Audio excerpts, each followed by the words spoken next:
വിദ്യാഭ്യാസ മന്ത്രി ധർമ്മേന്ദ്ര പ്രധാന്റെ രാജിക്ക് പിന്നാലെ ജന്തർ മന്ദിറിൽ നിന്ന് വിദ്യാർത്ഥികൾ പിരിഞ്ഞുപോയി തുടങ്ങി. രാജിപ്രഖ്യാപനത്തിന് പിന്നാലെ വലിയ തോതിലുള്ള ആഹ്ലാദ പ്രകടനങ്ങളാണ് ജന്തർ മന്ദിറിൽ നടന്നത്. ജന്തർ മന്ദിറിൽ നിന്ന് സജോ ദേവസ്യ നമുക്കൊപ്പം തത്സമയം ചേരുകയാണ്. സജോ, ഐതിഹാസികമായ 35 ദിവസം നീണ്ട സമര പോരാട്ടം, അതിനൊടുവിൽ മുന്നോട്ട് വെച്ച ഉദ്ദേശ ലക്ഷ്യങ്ങളെല്ലാം പൂർത്തീകരിച്ചുകൊണ്ട് നമ്മുടെ രാജ്യത്തിന്റെ യുവത വളരെ വലിയ ആഹ്ലാദത്തോടുകൂടി, അഭിമാനത്തോടുകൂടി തല ഉയർത്തിപ്പിടിച്ചുകൊണ്ട് ജന്തർ മന്ദിർ വിടുകയാണ്. സമരഭൂമിക ഒഴിഞ്ഞു തുടങ്ങിയോ?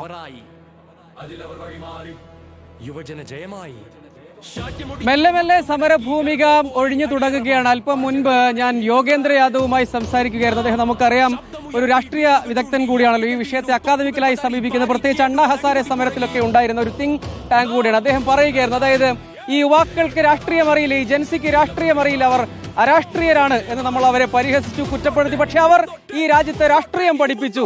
ഐതിഹാസികമായ ഒരു സമരത്തിലൂടെ അവരുടെ ആവശ്യങ്ങൾ നേടിയെടുത്തു. സമാനതകളില്ലാത്ത ഒരു പോരാട്ടം ഇന്നൊരു വിജയ ദിനത്തിലെത്തിയിരിക്കുന്നത് അത്യന്തം ഗ്രേറ്റ് ആണ്. ആ യുവാക്കൾ അവരുടെ ഒരു പൊളിറ്റിക്കൽ ഗ്രാമറിലൂടെ ഈ രാഷ്ട്രത്തോട് സംവദിച്ചു.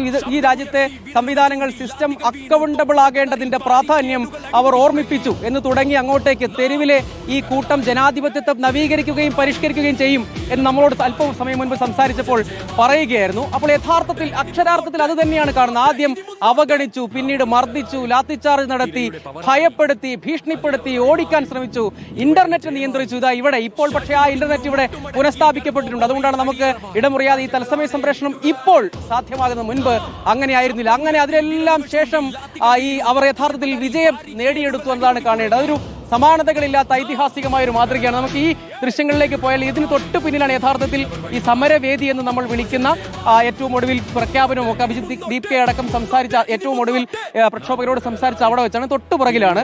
ആളുകൾ ഓരോരുത്തരായി മടങ്ങുന്നുണ്ട്. നമ്മളോടൊപ്പം ചില ആളുകൾ കൂടി ചേരുന്നുണ്ട്. അപ്പോൾ ഒരാൾ, ഒരു ആലപ്പുഴക്കാരൻ ഇപ്പോൾ ഞാൻ ഇവിടെ നിന്ന് കണ്ടതാണ്. എന്താ പേര്? അപ്പൊ കുറെ ദിവസമായിട്ട് ഇവിടെ ഉണ്ടാവും? 5 ദിവസമായിട്ട് ഇതിന്റെ ഭാഗമാണ്. അപ്പോൾ എന്താണ് ഇപ്പോൾ തോന്നുന്നത്? എന്താണ് കാര്യം? ധർമ്മേന്ദ്ര പ്രധാൻ രാജിവെക്കണമെന്നായിരുന്നു CJPയുടെ ഒരു പ്രധാനപ്പെട്ട ആവശ്യം. അത് നടപ്പായിരിക്കുന്നു. ഓരോരുത്തരായിട്ട് ഈ വേദിയിൽ നിന്ന് പിൻവാങ്ങുന്നതും കാണാൻ എന്താ പറയാനുള്ളത്? സമാധാനപരമായിട്ടുള്ളൊരു സമരമാണ് മുന്നോട്ട് വെച്ചത്. പിന്നെ ഈ അവസാന 10 മിനിറ്റും അവര് ഗ്യാസ് സിലിണ്ടർ എറിയുകയും ടിയർ ഗ്യാസ് എറിയുകയും 10 മിനിറ്റ് അടിക്കുകയും ചെയ്തായിരുന്നു. അന്നേരം നമ്മളവിടെ ഉണ്ടായിരുന്നു. പിന്നെ ഓടി മാറുകയായിരുന്നു ചെയ്തത്. അടികൊള്ളാതെ സമാനപരമായിട്ട് നമ്മൾ പോസ്റ്ററുകൾ മാനിച്ചും അങ്ങനെയുള്ള എഴുതിയുള്ള സമരങ്ങൾ നമ്മൾ ചെയ്തിട്ടുള്ളത്. പിന്നെ ഇവിടെ മൊത്തം വൃത്തിയാക്കുക, ആഹാരങ്ങൾ അതും കണ്ടു. കാരണം അതൊരു മാതൃകയാണ് കേട്ടോ. ഈ ഭാഗത്തൊക്കെ വൃത്തിയാക്കുന്നതും ദൃശ്യങ്ങളിൽ കണ്ടു. അപ്പോൾ ഒടുവിൽ അത് വിജയത്തിലെത്തി എന്നുള്ളത് അതൊരു മാതൃകയാണല്ലേ, ഒരു സന്ദേശം നൽകുന്നുണ്ട്. ഇനിയും ഇതേപോലുള്ള എന്തെങ്കിലും ബുദ്ധിമുട്ടുകൾ നമുക്ക് ഉണ്ടാവുകയാണെങ്കിൽ നമ്മൾ ഇതേപോലെ തന്നെ ഇറങ്ങാനുള്ള തീരുമാനത്തിലാണ്. ഇനി നമ്മളിനി കേരളത്തിൽ ഇനി ഒരു ഇതേപോലെ സംഭവങ്ങൾ ഉണ്ടാകാൻ സാധ്യത ഉണ്ടാവും.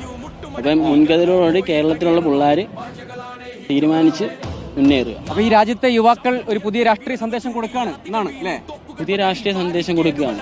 രാഷ്ട്രീയമില്ലെങ്കിൽ സമൂഹത്തിൽ വളരാൻ പറ്റത്തില്ല. അപ്പൊ അതാണ്. അപ്പോൾ ആലപ്പുഴക്കാരനാണ്, ഈ സമരത്തിന്റെ ഭാഗമായി കഴിഞ്ഞ ദിവസങ്ങളിലെല്ലാം ഉണ്ടായിരുന്ന ആളാണെന്ന് പറഞ്ഞാൽ നമുക്ക് ഇപ്പൊ ഈ ദൃശ്യങ്ങളിലേക്ക് പോയാൽ കാണാം. എങ്ങനെ മെല്ലെ മെല്ലെ ആളുകൾ ഇങ്ങനെ മടങ്ങുന്നത് കാണാം. കാരണം ഇവിടെയൊക്കെ ഒരുപാട് ആളുകൾ.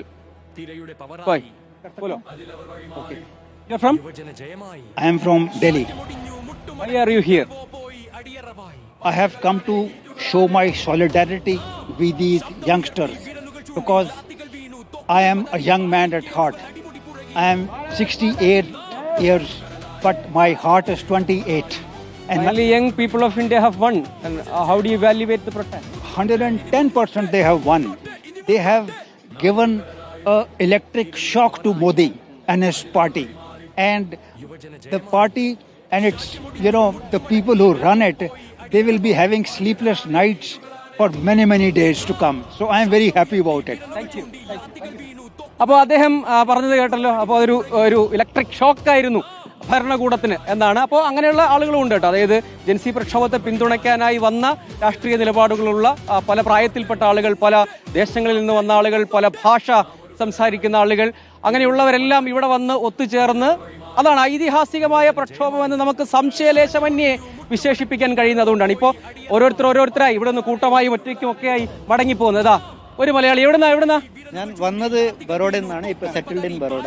നാട് എവിടെയാണ്? Kasaragod.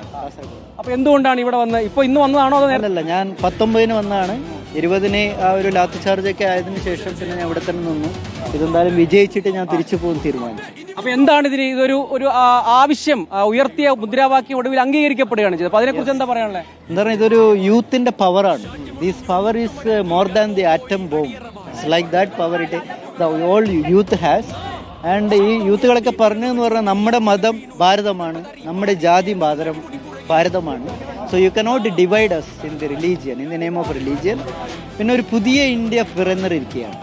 Now it is it's a new India born now. So youth should come and ഇത് ജസ്റ്റ് ഒരു തുടക്കമാണ്. എനിക്ക് കുറെ വരാനിരിക്കുകയാണ്. അപ്പോൾ നമ്മുടെ സിസ്റ്റത്തെയൊക്കെ പരിഷ്കരിക്കാൻ കഴിയും, അത് മാറും, തീർച്ചയായിട്ടും. പിന്നെ ഇവര് പറഞ്ഞു ഇതിപ്പോ ഫസ്റ്റ് വിക്കറ്റാണ് പോയിട്ടുള്ളത്, കുറെ വിക്കറ്റ് പോകാനുണ്ട്. അപ്പൊ അതാണ്. Thank you.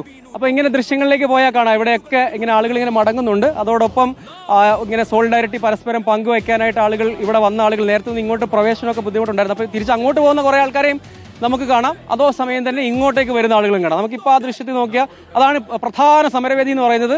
അതാണ് ഇത് ജന്തർ മന്ദറിലെ അതായത് നമ്മുടെ ഇവിടെ ഉണ്ടായിരുന്ന ആളുകൾ സോനം വാങ്ചുക്കിനെയൊക്കെ ഇവിടെ നിന്ന് നീക്കിയ സ്ഥലം അതാണ് സമരവേദി. അവിടെയാണ് നിരാഹാരം ഉൾപ്പെടെ നടന്ന സമരവേദിയാണ് ഇതിന് പുറകിൽ കാണുന്നത്. അപ്പോൾ ഓരോരുത്തരായി ഇവിടെ നിന്ന് തിരികെ പോകുന്നുണ്ട്. പക്ഷെ ഇപ്പോഴും ഒക്യുപ്പൈഡ് ആണ് എന്ന് പറഞ്ഞാൽ അത്രയും ആളുകളുണ്ടായിരുന്നു. ഇവരെല്ലാം പോയി തീരുക എന്ന് വെച്ചാൽ അത്ര എളുപ്പമല്ല. ഈ നഗരത്തിന്റെ പുറത്തേക്ക് നമ്മൾ പോയി കഴിഞ്ഞാൽ ബ്ലോക്കാണ് ശരിക്കും. അപ്പോൾ ഇവിടെയൊക്കെ കൂട്ടം കൂടിയൊക്കെ നിന്ന ആളുകൾ അവരുടെ പല രൂപത്തിലുള്ള പ്രതികരണങ്ങൾ പറയുന്നു. അപ്പോഴും നമുക്ക് കാണാം ദേശീയ പതാകയൊക്കെ വീശി. ആ ദൃശ്യം നമ്മുടെ ക്യാമറ ഒന്ന് കാണിച്ചിട്ടുണ്ടോ? അവിടെ നമുക്ക് ദേശീയ പതാകയൊക്കെ വീശി ആളുകൾ അവരുടെ ആഘോഷം സന്തോഷമൊക്കെ പങ്കുവെക്കുന്നതാണ് നമുക്ക് ദൃശ്യങ്ങളിൽ കാണുന്നത്. വലിയ തോതിൽ ഇവിടെ നിന്ന് ആളുകൾ മടങ്ങുന്നു. അതേസമയം ഇപ്പോഴും ഇവിടെ ആളുകൾ ഉണ്ട് എന്നതാണ് ഒരു കാര്യം. അപ്പൊ അത്രയും വലിയ പങ്കാളിത്തം ഉണ്ടായിരുന്നു എന്നതാണ് അതിന്റെ തെളിവ്. തീർച്ചയായും സജോ ദേവസ്യാണ് ജന്തർ മന്ദിറിൽ നിന്നുള്ള തത്സമയ കാഴ്ചകൾ നമ്മളിലേക്ക് എത്തിച്ചത്. സജോ സൂചിപ്പിച്ചതുപോലെ തന്നെ രാജ്യത്തിന്റെ വിവിധ ഭാഗങ്ങളിൽ നിന്നെത്തി, വിദേശത്ത് നിന്ന് പോലും നമ്മുടെ വിദ്യാർത്ഥികൾ അവിടേക്ക് എത്തി രാജ്യത്തെ പുതിയൊരു രാഷ്ട്രീയം പഠിപ്പിച്ചതിനു ശേഷം മടങ്ങുകയാണ് ആത്മാഭിമാനത്തോടെ തല ഉയർത്തി പിടിച്ചുകൊണ്ട്.